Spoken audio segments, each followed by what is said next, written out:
It's Ken Harbaugh with Against All Enemies on the MeidasTouch Network. I've got combat vet and former intel officer Mike Breen back on the show to talk about the standoff between National Guard units activated by Republican governors and the federal government led by our president. It's a constitutional crisis in the making. The most frustrating thing about it, though, is that it is largely political theater, an election year performance by Republican governors who aren't actually that interested in solving problems at the border.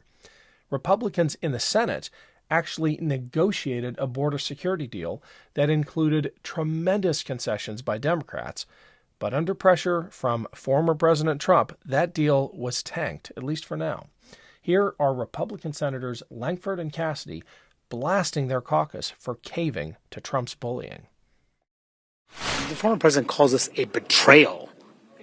What do you think of that characterization? It's certainly not a betrayal, actually. We've got to be able to deal with issues in law.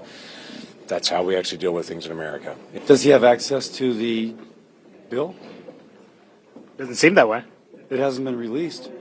How does he know it's a betrayal if he hasn't read it? I mean, don't be ignorant. Read the bill. And that last comment is from Senator Cassidy, referring to a comment that former President Donald Trump made over the weekend, referring to that Senate bipartisan deal as a betrayal. But you're hearing pushback from there, Dana. But nevertheless, that is really driving so much of the discussion, the debate that is happening behind closed doors, and expect that debate to continue in just a matter of minutes when Senate Republicans gather behind closed doors to figure out whether to abandon this bipartisan deal altogether because of Trump's opposition and also the Speaker's opposition. Even more concerning than the inability of Republicans in Washington to govern is the way red state governors seem to be inviting a constitutional crisis. When it comes to control of the National Guard, some of them are talking openly now of a military confrontation with the federal government. Here's the governor of Oklahoma now saying the quiet parts out loud. My conversation with Mike Breen, who, as usual, does a fantastic job dismantling the Republican argument, is right after.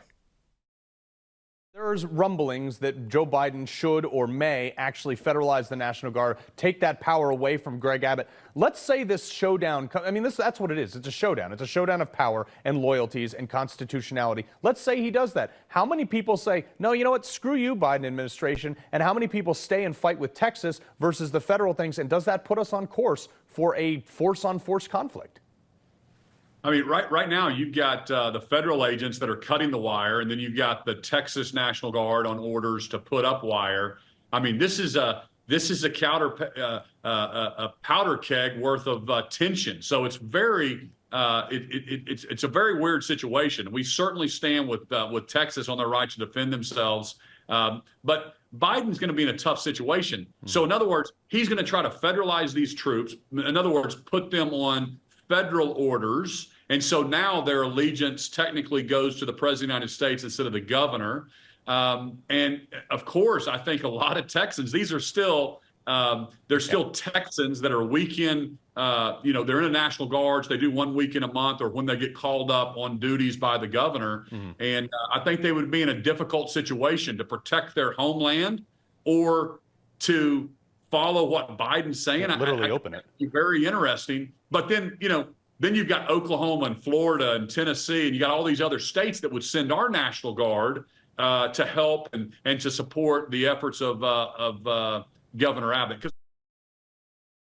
So, Mike, you're a combat vet. Did you ever imagine during all your years of service that we would reach a point where we're actually listening to supposedly serious people, the governor of Oklahoma, contemplate the confrontation between state guard members and the active duty federal military? It is, I never imagined we would be where we are today. No, me neither. I mean, of course not. Of course not. I mean,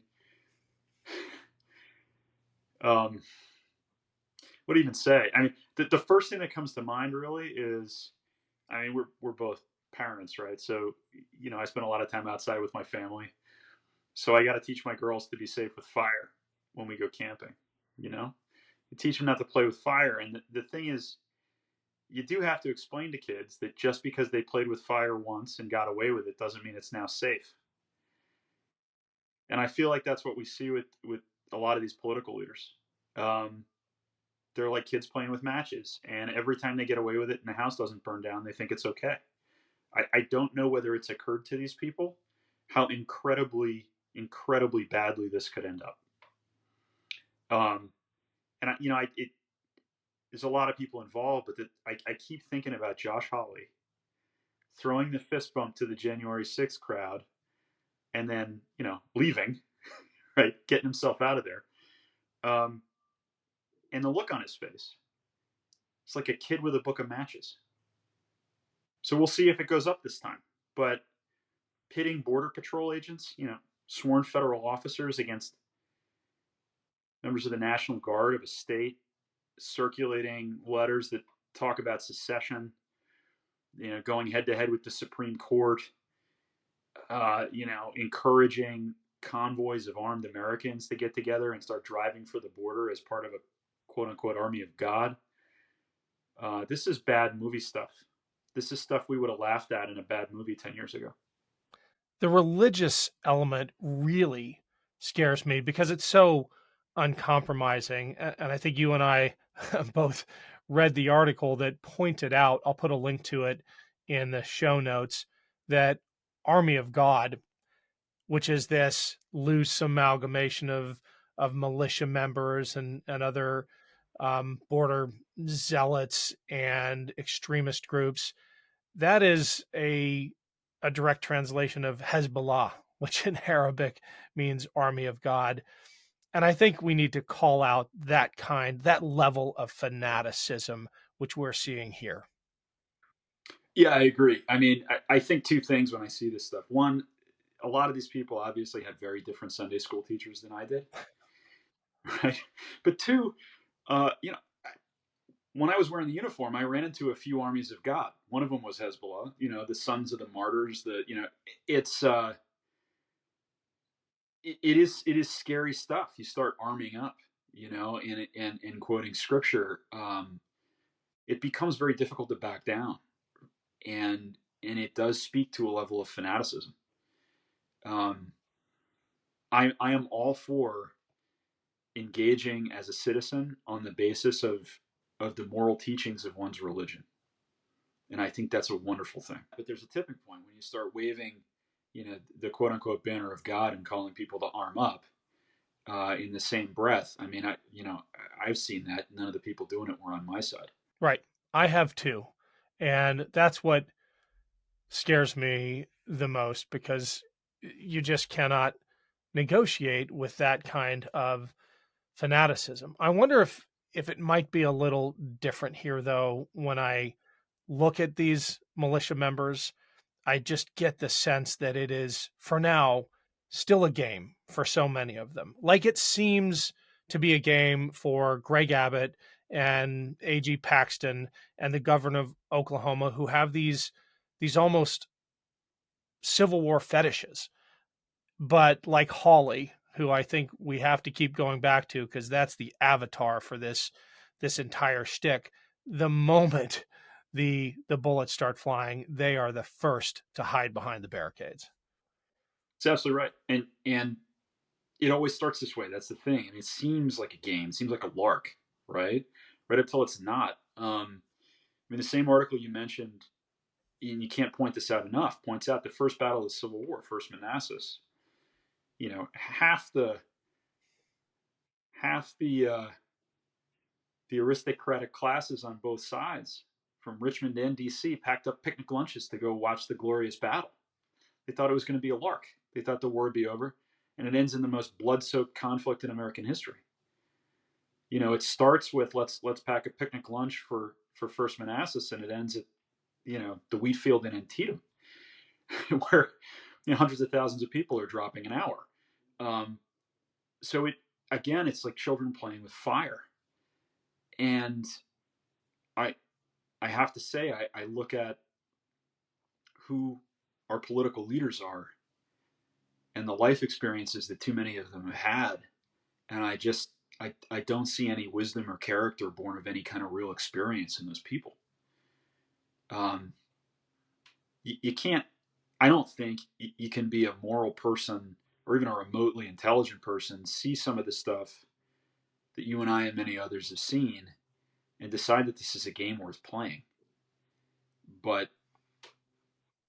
you know, I guess that's just not where a lot of people are.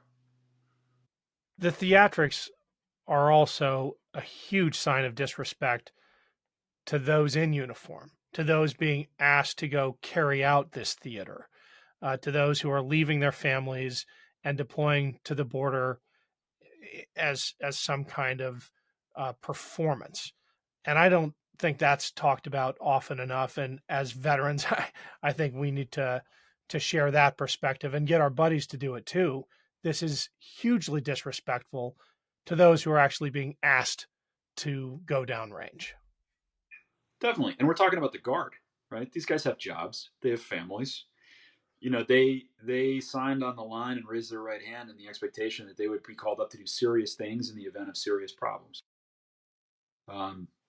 You know, it's got to be a pretty strange experience, right? And imagine you're a battalion commander in the Texas Army National Guard, and you're trying to figure out what your rules of engagement are while you're standing around looking at Border Patrol guys who, you know, in some cases are probably guys you know. They might be your neighbors. They might be guys you went to college with. It's a bizarre situation to be placed in. Very bizarre and extremely dangerous. Hi, everyone. I want to give a big shout out to all those who have signed up to support this show through my Patreon page. We are off to a fantastic start. Thank you for making it possible. And if you haven't subscribed, I hope you'll consider it. In the coming months, I'll be posting early and exclusive content, including a trailer for the Against All Enemies documentary film, which has been racking up awards at film festivals around the world and will soon be released here in the U.S. Stand by for more details on that. And if you're a subscriber to my Patreon page, be on the lookout for an early preview. Thanks again, everyone. And it is already a matter of life and death for those incredibly vulnerable victims who are trying to cross the border. I mean, we had the incident several weeks ago where federal agents tried to intervene to save a family. I believe it was a mother and two small children that ended up drowning in the river after the state of Texas said they couldn't help. I mean, this isn't just a game for some people. Not at all. I mean, the border is a deadly and dangerous place. And it is a place where people, not just from Central America or Mexico, people from all over the world. And I think this is something that most Americans don't appreciate about what's going on at the southern border. People make global journeys from places like Afghanistan to try to claim asylum in the United States. You imagine what that's like, the journey that you have to go through. People who, if they're deported back, will be shot on sight by groups like the Taliban from every country in the world. I mean, if you go to the Mexican side of the border and you visit migrant shelters and you talk with people, you're going to meet people from all over the planet. And they have chosen to come to the United States because they still believe that this is a country worth risking everything to be part of, and a place that has values that they think might embrace them. And these are people that, contrary to all the right-wing talking points, these are people that add to our tax base, they add to our economy, they're disproportionately likely to start businesses, they're less likely to commit crimes. These are people you want as your neighbors.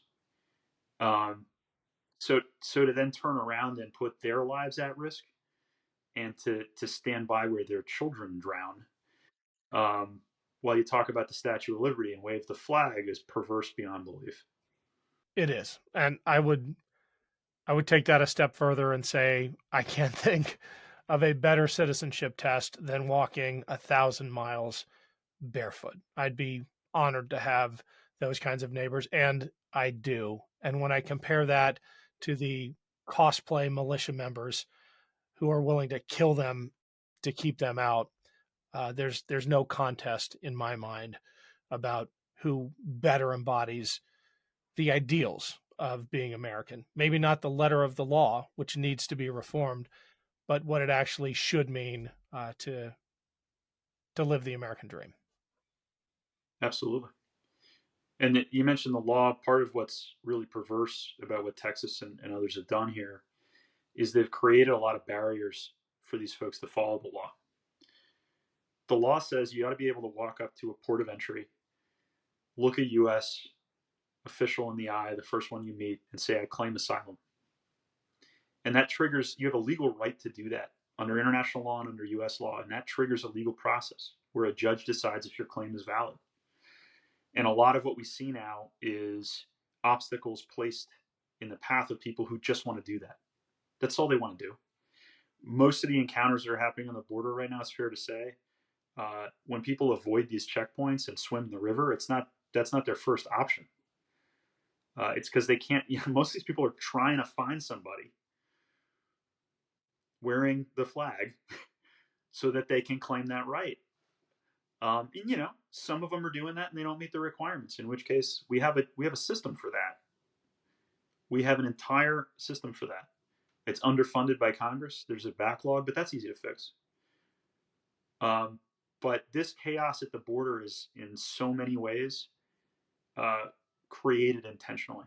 We have systems that work. We're just not funding them and we're not using them. And states are placing obstacles in the way of those systems doing what they're supposed to do.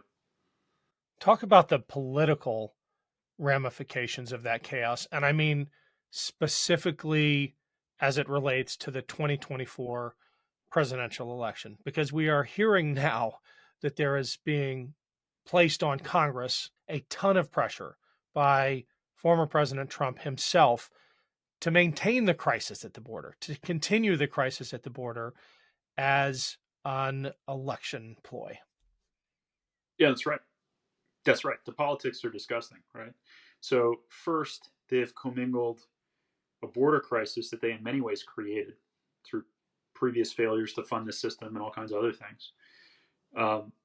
Commingled that with aid for Ukraine and other embattled democracies around the world and a whole bunch of foreign policy priorities that we all care about. And they've tried to use Ukraine as a hostage situation, along with the Middle East, right? Okay, so that's pretty bad. Then they've tried to sabotage the negotiations by inserting illegal and extremely draconian measures that would end the right to asylum for all practical purposes and create a border system that no reasonable person wants to accept. But that didn't tank the negotiations fast enough. So now the former president and Mr. Trump, right, is telling them to walk away from the very legislation that they have forced this negotiation, because he's afraid that a solution might be reached of some kind.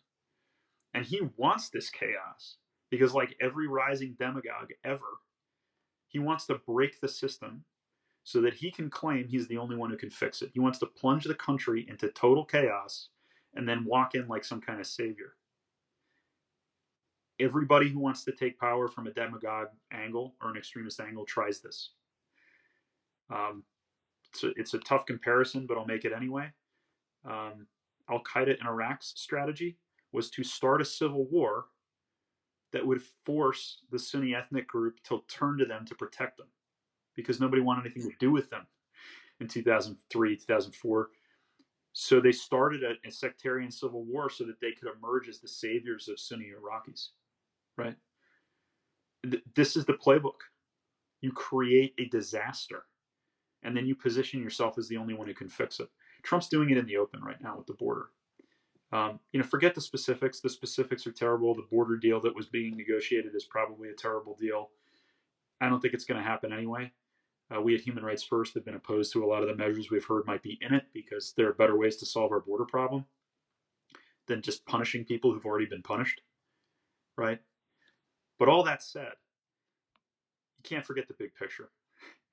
He is stoking a crisis on purpose. And I don't think it's an accident that every time an election is coming up, border numbers surge. Misinformation and disinformation campaigns don't only happen inside the United States.